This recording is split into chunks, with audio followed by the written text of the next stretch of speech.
Barang siapa yang mengumpulkan 40 hadis, maka dia dalam naungan ampunan Allah. Bahkan ada satu redaksi hadis yang mengatakan kalau yang mampu menghafal 40 hadis, maka dakhalal jannah.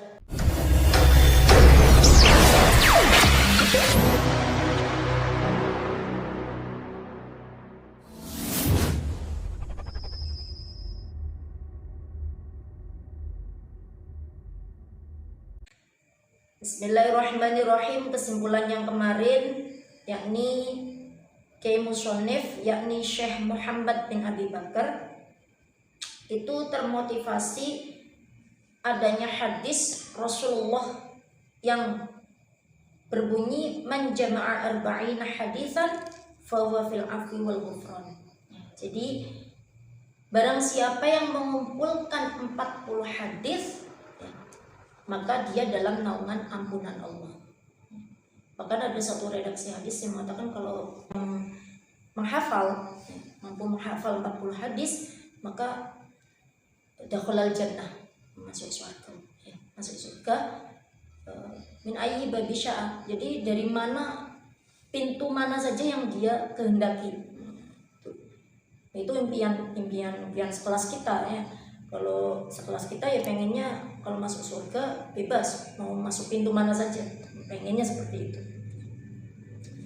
Setelah adanya motivasi seperti itu ya, Kiai Musonif tadi, kelanjutannya fajama'an uli ngumpulake sapa al-abdu qaul. Abad di sini ya Kiai Musonif tadi. Arba'ina ing 40 apane hadisan hadis.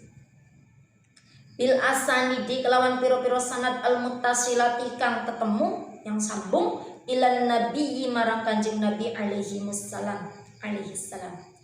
Alaihi muga tetep ing atase Kanjeng Nabi assalamu te keselamatan. Oleh ngumpulake mang anil masyayikhi saking piro-piro guru al-mukhtarina, piro-piro kang den pilih wal a'immatil kubari lan piro-piro imam kang gede. Setelah itu Syekh Muhammad bin Abi Bakar tadi akhirnya mengarang kitab, menciptakan kitab ini dengan mengumpulkan hadis-hadis yang berjumlah 40 ya, berarti ba'iyat ini yang sebangsa 40 hadis ya. Dengan menggunakan sanad yang mutasil kepada Kanjeng Nabi. Mutasil itu bagaimana? Ya nyambung. Jadi tidak mengkotek, tidak terputus. Sanadnya tidak terputus. Jadi langsung mutasil kepada Kanjeng Nabi, yang mana diambil dari syekh-syekh atau masyayikh dan para ulama-ulama besar. Setelah dikumpulkan, kemudian wayarwi lan ngriwayatake supuk luwahidin saben-saben suci an ba'da sahabati saking sebagian sahabat al-abrori piro-piro kang bagus.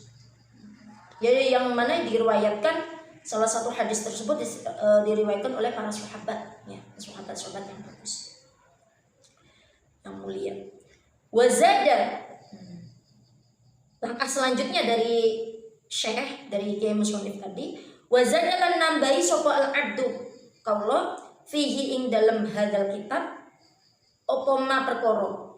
Wazadalan nambahi sapa al-abdu kaula fihi ing hadal kitab ma ing perkara yaliku kang patut apa ma bihi kelawan hadal kitab minal mau'izati saking pitutur wal hikayati lan pira-pira cerita al-masmu'ati kang den rungu minal ulama saking pira-pira ulama al-madhkurina pira-pira kang den sebut fil akhbari ing dalam pira-pira hadis wal asari lan asar itu ya dawuhnya sahabat itu namanya asar. Kalau dawuhnya Kanjeng Nabi itu kan namanya hadis ya. Nah, setelah dikumpulkan 40 hadis, mengumpulkan 40 hadis ya, Kiai Musonif kemudian menambahi dalam kitab ini yaitu beberapa nasihat, mau'izah, nasihat atau pitutur ya, nasihat tadi.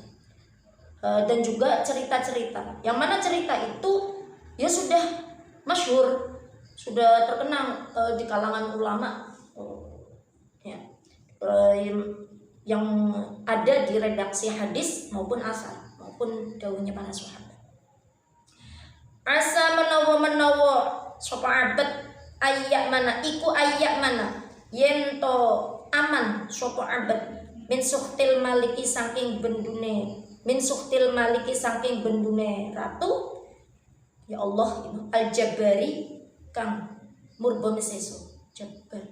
Jadi jabbar itu ya sifatnya Allah ya, Asmaul Husna al jabbar itu artinya yang maha memaksa. Jadi kehendaknya Allah ya terserah Allah, ya kan? Jadi kalau Allah menghendaki A, ya A terjadinya. Jadi itu memang haknya Allah, prerogatifnya Allah sendiri. Tidak bisa diutik-utik itu. Ya bagaimana? Manusia itu ya tetap kalah sebagai kuatnya bagaimana keinginan dia. Seumpama dia ingin menjadi A atau B, tapi Allah menghendaki dia ingin menjadi C dan seterusnya. Ya sudah tidak bisa diutik-utik. Karena itu berkaitan dengan sifat al-jabbarnya Allah. Itu. Wa yajidalan nambahi sapa abad. Wa yajidalan nambahi sapa abad munahu ing perkara kang den arep-arep pakai abad fil akhirati ing dalem akhirat minal hakimi saking Allah kang moho wicaksana asatari kang Allah kang nutupi celone manusia. Ya, jadi harapan dari Kiai Musonif pengarang kitab ini yaitu ayat mana min suhtil malikil jabbar wa yajidamuna fil akhirah minal hakim sadda. Itu tujuan itu. Ya, memohon aman dari benunya Allah dan mohon kelak di akhirat itu ya bertemu dengan Allah. Ya itu tujuan kita itu seperti itu. Ya pengen bertemu dengan Allah. Tujuannya. Bi barokatima kelawan barokai perkara jama'a kang ngumpulake sapa abad minal ahaditsi saking pira-pira hadis wal akhbari lan khabar wal tamasa lan amrih sapa abad amrih ad-du'a ing donga minan nazirina saking pira-pira kang ningali fihi ing dalem ma. Ya ini sudah biasa ini kalau kita memohon sesuatu, kita membuat sesuatu, menciptakan sesuatu, mestinya mengharapkan doa restu. Biasanya kan seperti itu ya. Mengharapkan doa. Ini Kiai Musonif juga seperti itu. Pengarang kitab ini juga memohon bagi siapa saja yang membaca kitab ini, yang mendengarkan, yang mengkaji kitab ini, yang mengharapkan doanya. Wal wa'idina lan nuturi sapa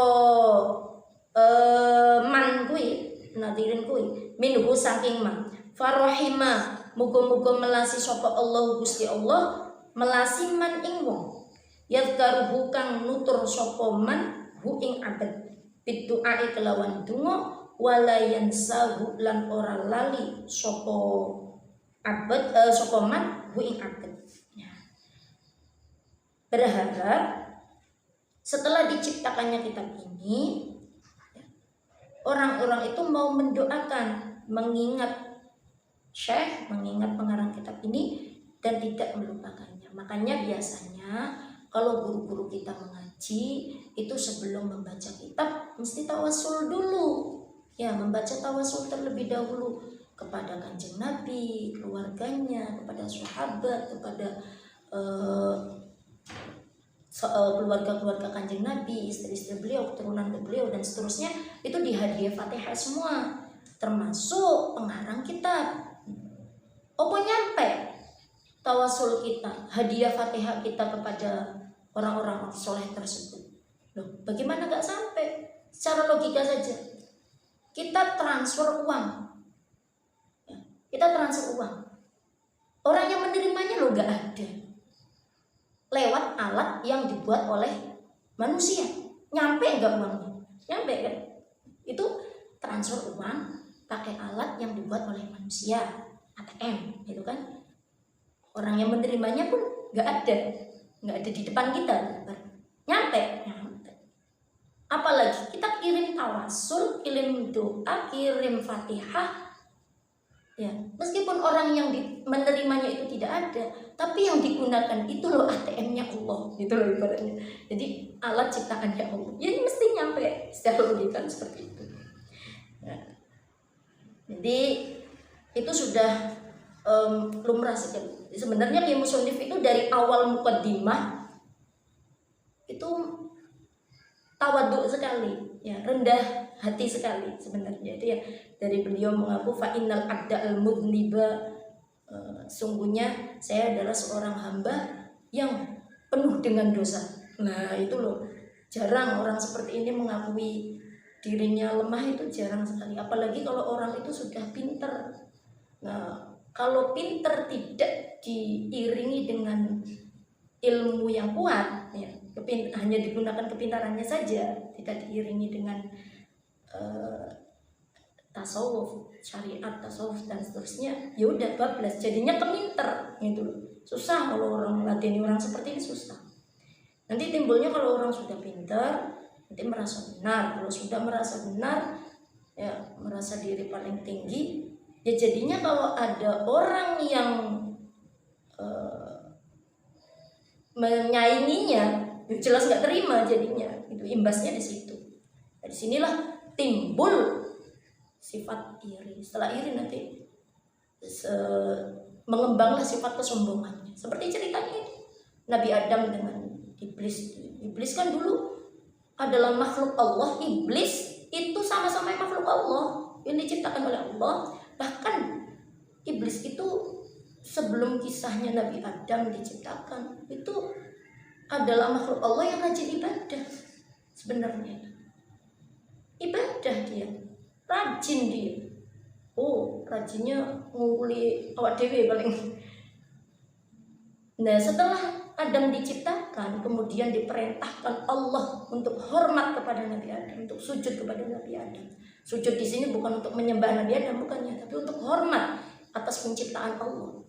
Nah, iblis kan nggak mau, karena dia merasa paling unggul, dia merasa paling hebat. Nah, susah loh melatih orang seperti pengakuan tawadhu seperti Syekh pengarang kitab ini ya.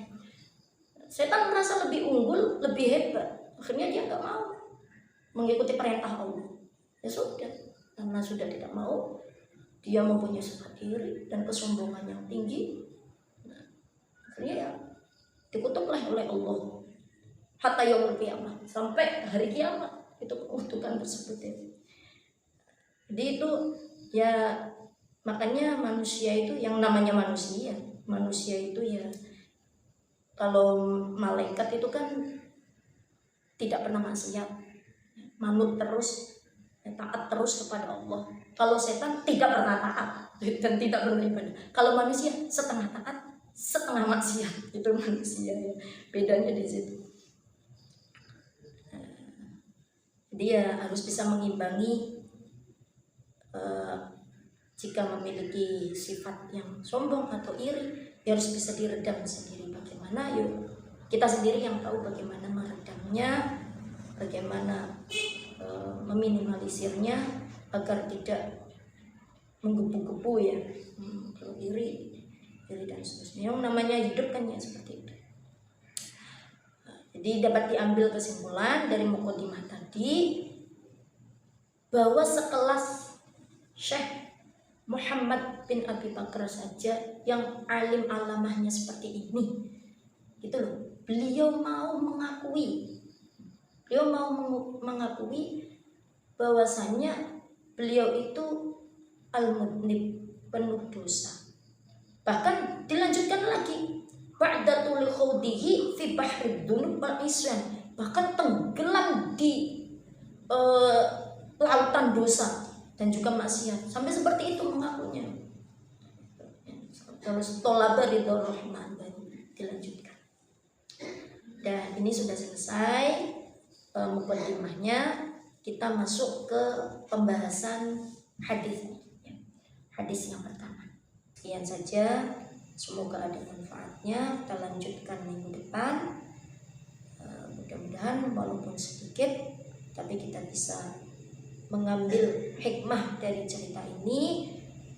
Dan yang terpenting adalah kita bisa mengamalkannya. Banyak orang yang